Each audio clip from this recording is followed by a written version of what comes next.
We have to make a decision. What kind of nation that we want to be? What do we want to become? Do we want to continue to grow into this vision that apparently we accidentally gave birth to of being a nation that is freedom and justice for all, or not? Faith communities play a significant role in leading the way to becoming a nation where every single human being that has breath, regardless, will be treated as sacred, regardless.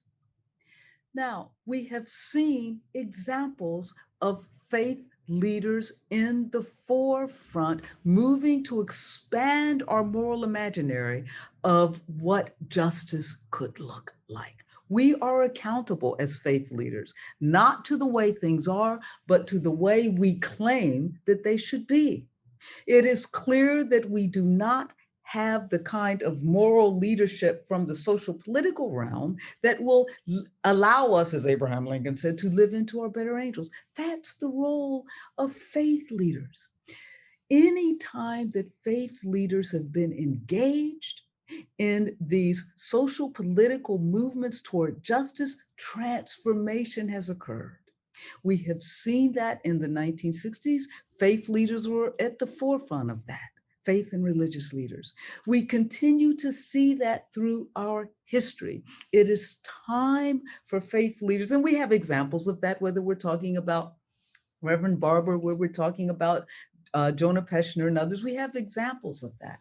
But we have to remember that that becomes our role to lead us to this place that we claim is a more just future. So what are first steps toward that? What other examples do we have of that, perhaps not even in our own historical context? What we have all suggested here in one way, shape, or form is that this nation has to live into the truth of who it is and has to deal with the truth of who we are and who we were founded to be. And it's like a weed. If you don't pull it up from the root, the weed just keeps popping up and then it proliferates each time it pops up. What we saw in South Africa, right? What, for good or for bad, we know that there were limitations.